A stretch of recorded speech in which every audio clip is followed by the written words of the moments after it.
Hello my friends and welcome back. It is Wednesday, my dudes, so happy Wednesday to you, and also happy Wednesday to 5 Russian jets. So we're talking about Su-30, we're talking about Su-24, because these 5 jets were stationed in Saky Airbase near Novofedorivka city of Crimea. Occupied Crimea on the Black Sea coast. Now this area is really big on tourism right now because everybody in Russia almost since the Tsarist times have been going to Crimea and also to Fedorivka and Novofedorivka for their summer vacations. But there's also Saky Airbase, military airbase located there, and you can see it right on the screen on the satellite map right now, and it was only natural that there were fighter jets present here 2 days ago when SBU ALPHA sent their drones to visit the place and deliver some presents and surprises. Now what happened to these 5 jets then? The Security Service of Ukraine claims it successfully carried out a drone strike on the Russian Saky airfield in occupied Crimea last night, damaging or destroying 5 Russian military aircraft as a result. One Su-30 SM was reportedly destroyed, another one damaged, as well as 3 Su-24s. Locals reported a drone attack on Crimea overnight, but there are no visual confirmations yet.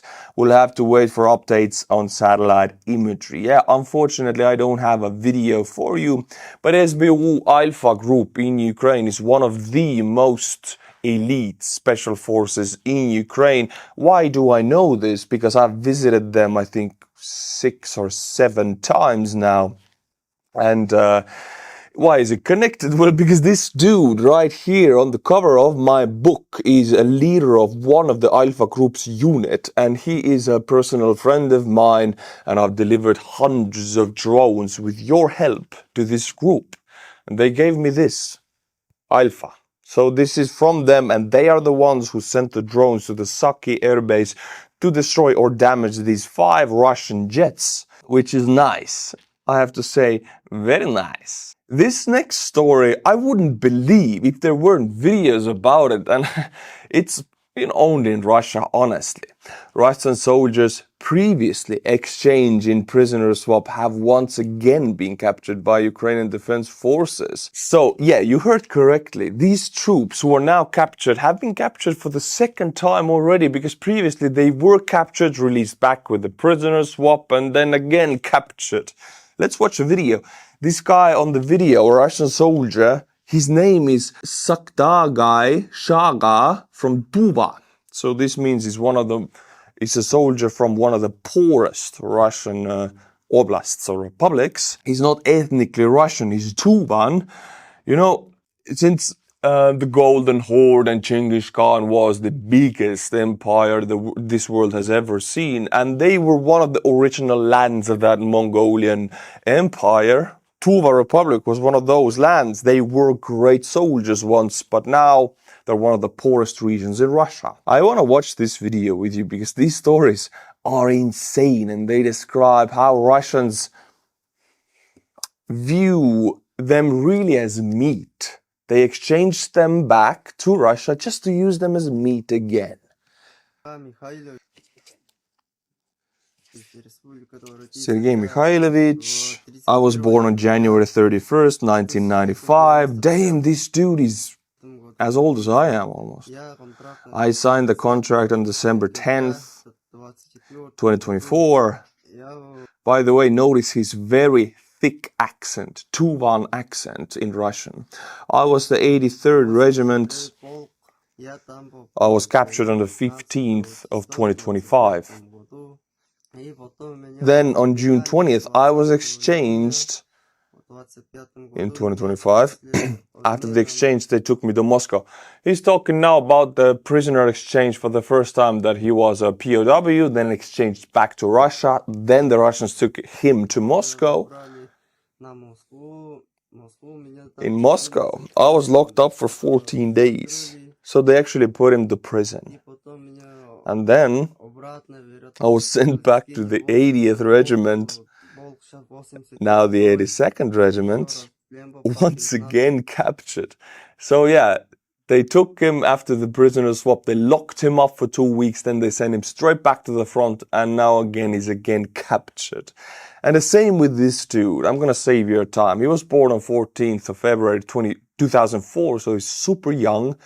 So he was captured, again with the 82nd Brigade, he was captured by the Ukrainians, then released back to Russia, then interrogated, then imprisoned in Russia, and then sent back immediately to the meat assault. So you are meat and you're reprocessed one time after another in Russian army. They really treat you as an expendable, which you are in the Russian army. My friends, when I do these Ukrainian updates, I start with researching, and that includes me looking through hundreds and hundreds of different news from different news sites. That's quite tedious actually, and sometimes, actually always, almost every day, I recognize Russian disinformation campaigns, and I don't want them in my brain. This is why I use Ground News. Ground News is the #1 news comparison site in the world, and it really helps me push out the garbage and keep what I want to see. I have here 2 topics for me. This is a For You page in Ground News, and these 2 topics for me personally are Ukraine and Ukraine war.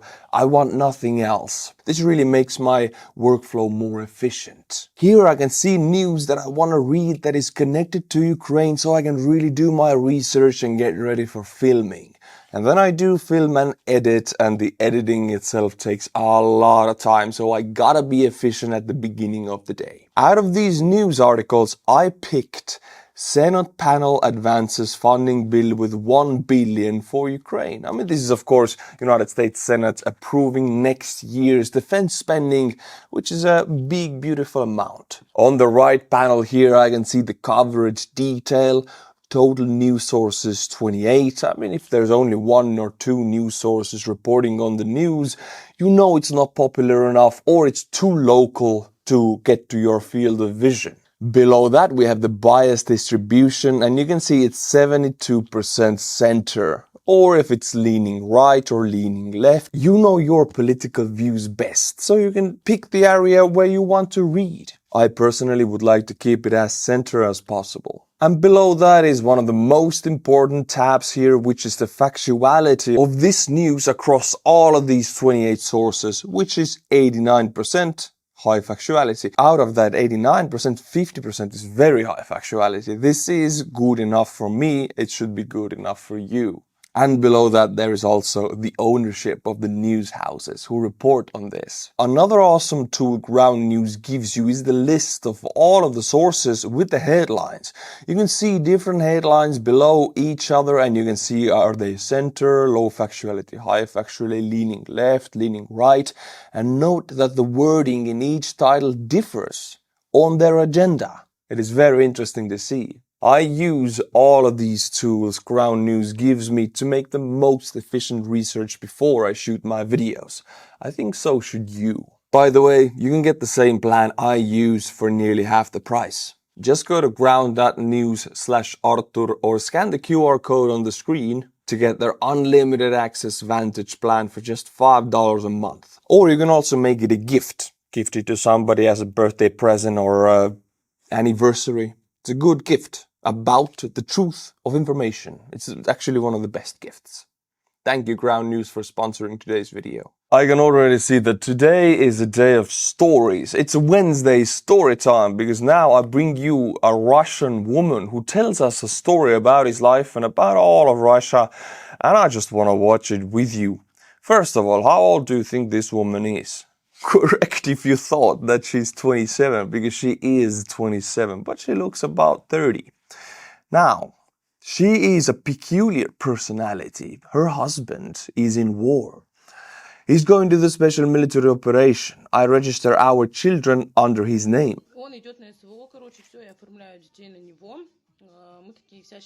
And we're this so-called happy couple.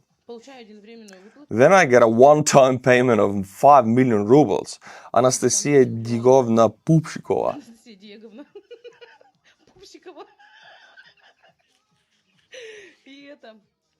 Every month I also receive about 200 to 300,000 rubles. He's talking about her husband, who she is, I think, married to, sent to the war. Calculate what a crazy profit this is. I have benefits for kindergarten and school.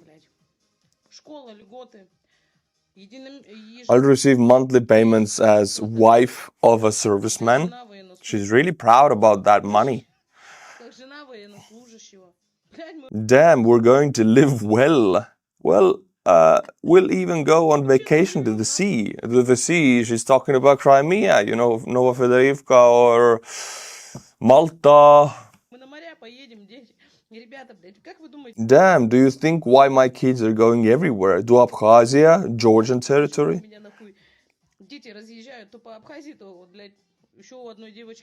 Or to Anapa, because we sent some money to one girl.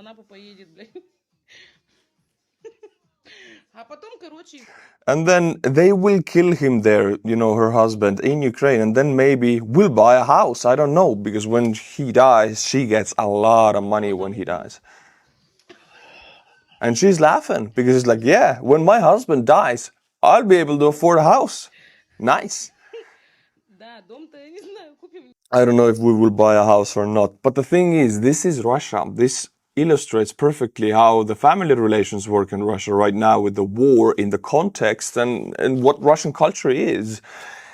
Wives get a lot of money when the men die. So they have every incentive to send the men to die because they don't, I don't know why, but they don't really love their men. They just want them to die to get some money. Now, it's very hard for me to understand, especially as a married man, but this is how it is. Just to illustrate, just to let you know how things are in Russia, the family values they talk about. Talking about family, you know whose mother got awarded. You're right, you guessed it. I'm sure you guessed it. It's Kadyrov's mom. For some reason, the governor of the occupied Kherson district decided to award Kadyrov's mama for military cooperation, strengthening the military cooperation. The only way Kadyrov's mama strengthened the military cooperation between Kherson, occupied Kherson, and Chechnya is because she gave birth to Kadyrov. That's the only reason. But this is, and look at the expression. Like there's military men present right here. Look at that. Everybody's present. They have these bushy beards and everything. All the TikTok troops are present. They're filming this stuff, giving the award to the mama. And look what she looks like. She's like,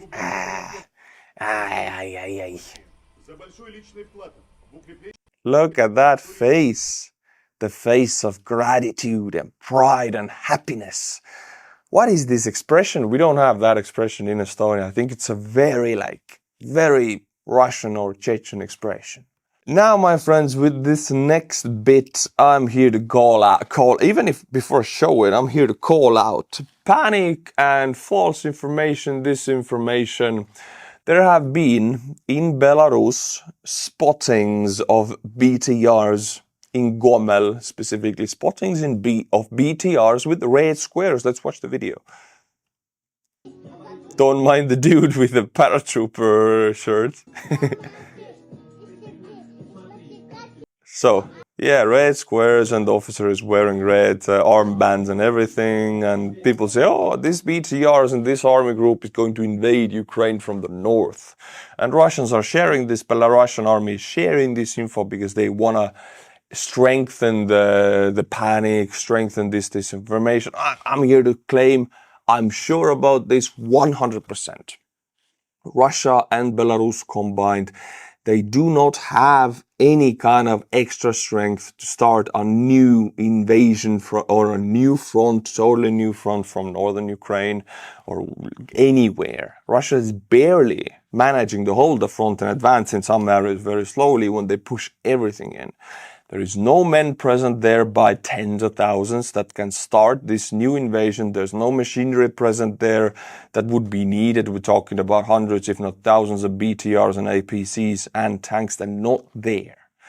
Ukrainian northern border is mostly, huge part of it is dense forests and swamps. Other part is densely mined and with anti-tank ditches and defensive lines defended by Ukrainian border guards, border units. what I'm saying here, I just simplify it.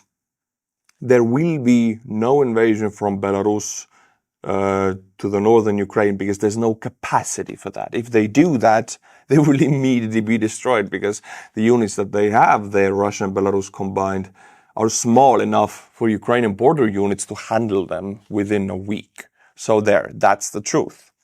So if we get these red squares on these BTRs in Gomel, in Belarus, whatever they are, they're not going to invade Ukraine from the north.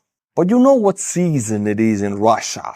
I wanted to say it's careless smoking season, but I cannot, because in this case it's actually the flood season. It is. There's seasons in Russia when there's very heavy rain, very intense heat in certain areas, in Moscow area also, by the way. But right now, specifically, it's big summer rains and flood, mud flood and debris flood. And since Russia doesn't really maintain their infrastructure, we're talking about bridges also here.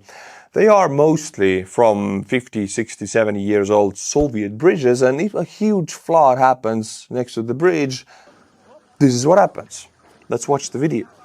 It's not an isolated event. I show it to you to illustrate that this happens every year, tens and tens of times. Bridges are destroyed and they're not restored. Russian infrastructure is crumbling all over Russia because it's usually from the Soviet times.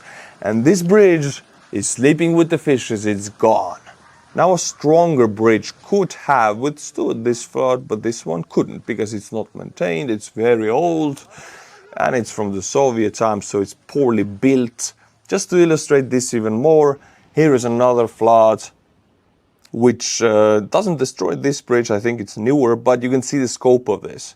Now this also happens in America, it happens in Canada, it's next to big rivers and mountains, mud flows and flash floods, they happen. Thing is, if you put a lot of money to your infrastructure and bridges, and if you build them accordingly, they will withstand this. But in Russia, this stuff happens, they just destroy everything in the path. Just so you know what's happening in Russia. Now, my friends, we'll take a look at a grim video. It just gives you such a grim vibe. This is a Russian soldier driving on the front line with his motorcycle. Honestly, this gives me super depressive vibes, just like death vibes. Check it out. Like, let's just watch it.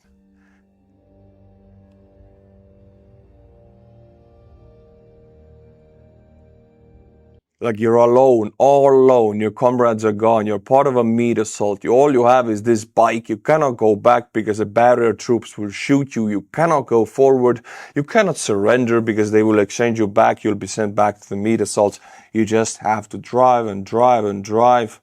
Maybe you're out of ammo and water and food, you drive, you see your dead comrades. You make a sharp left and you see a row of anti-tank mines with the fuses in. Only 5 centimeters is what separates you from pushing up sunflowers. Now here I have to comment, if you know this, does a dirt bike plus a man, an infantryman with equipment, is like 200, 300 kilograms maybe. Does this 300 kilograms, I think, would be enough to trigger this mine? No. What is the weight limit? I know a person with 100 kilograms cannot trigger it, even if he jumps on it. But what about the dirt bike plus a man plus equipment? Can it trigger it? Almost hits the mines, drives on forever and ever and ever. Another destroyed unit here. You drive and you drive, you have no aim, no goal, nowhere to reach, so everything is destroyed and nobody awaits you back at your side. Everybody wants to kill you on the Ukrainian side. You just drive and drive and drive. Until the drone finds you and you go. My friends, if you are from England, you definitely have grown up with the stories of the Blitz, where Germans sent bombers, but also V1 and V2 rockets. And I looked at the statistics. Germany produced about 10,000 V1 rockets, flying bombs, and about 4,000 to 5,000 V2 rockets. Now, V2 was supersonic. It arrived quietly and then everything exploded. V1 was very loud. And the V1, which they sent mostly to London, about thousands of them, looked like that. 1, 2, 3, 4, 5, 6, 7. These are Shahed drones. They strike almost always civilian infrastructure, apartment buildings, electric and water infrastructure. They are there to civilize Ukrainian civilian population, much like Hitler in his powerless anger just wanted to destroy the beautiful city of London. No military targets, just bombed the city with combined 10,000 V1 and V2 flying bombs or terror weapons, Wunderwaffe, whatever you want to call it. This is the same.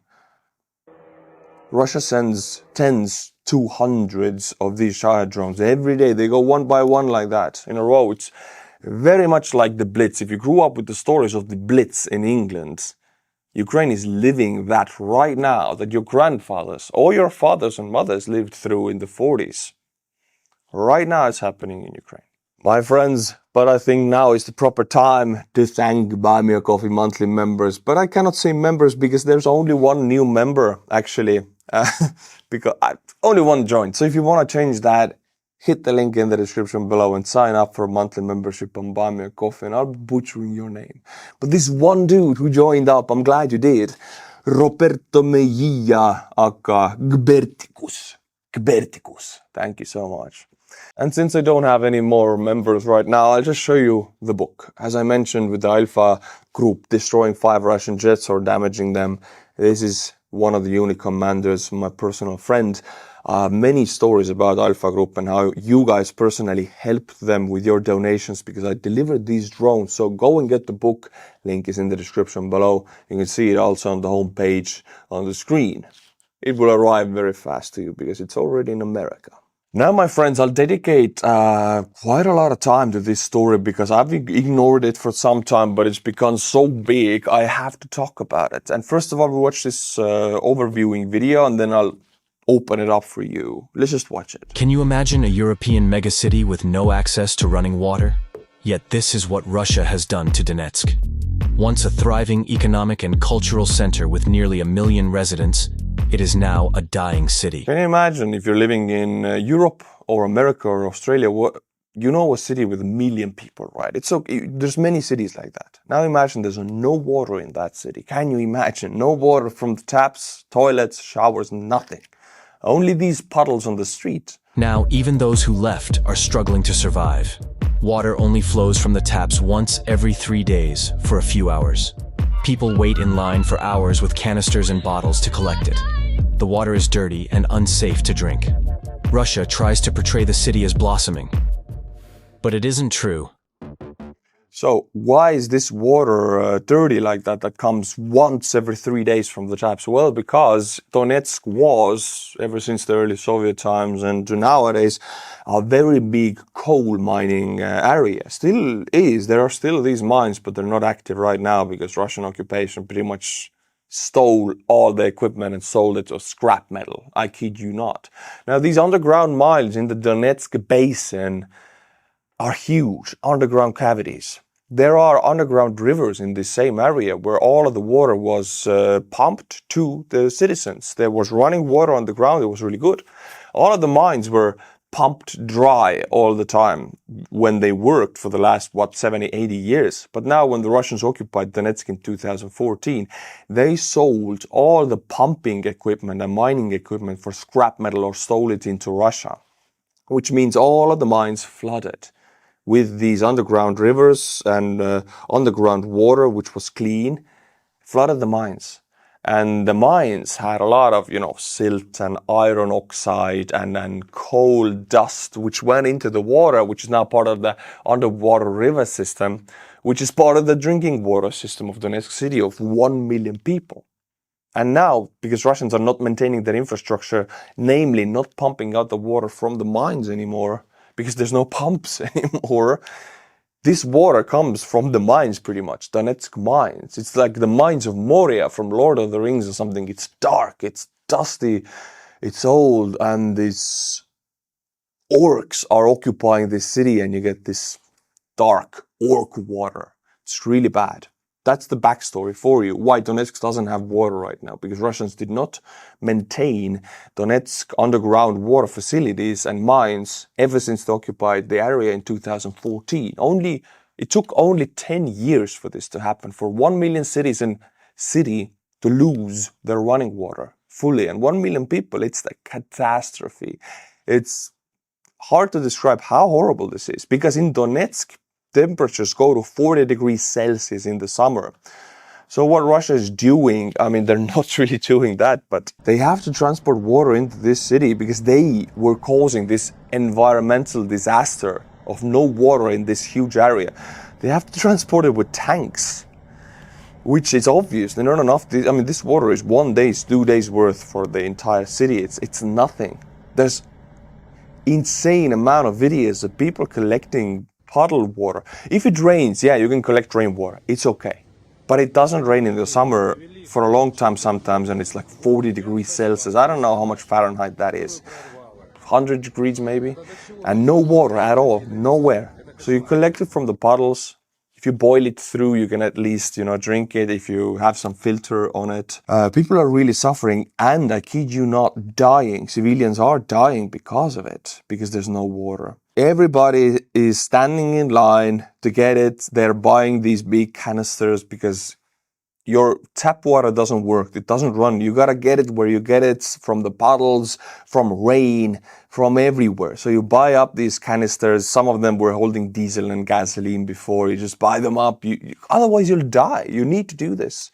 But it's an economic catastrophe. For example, here again, they're giving water to the people. People are queuing up like mad dogs. They're pushing in, and there's pensioners.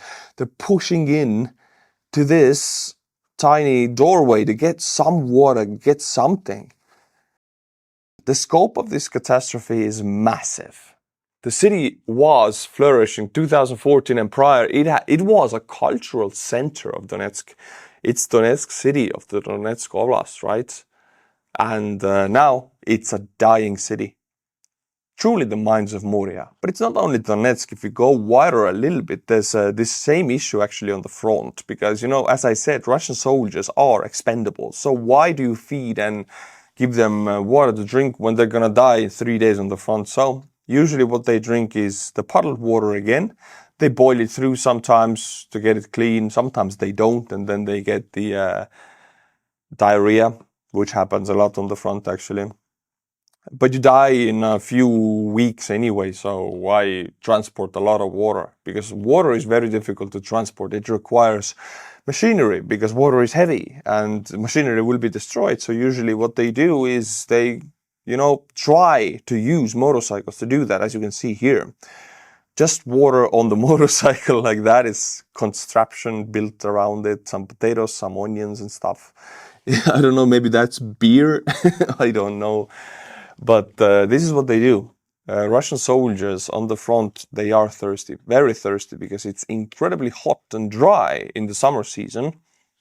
And there's no water. All right, my friends, thank you for watching and thank you for coming back time and time again. If you are interested about the stories with Alpha Group, the very same special forces unit that damaged at least 5 aircraft 2 days ago, go and check out my book, 8 Missions in Ukraine. Alpha Group gave me this and I want to tell you the story of how it happened. It's all written down here. Go and get it. Until my next video, my friends, Slava Ukraini and bye-bye. Thank you, Ground News, for sponsoring today's video.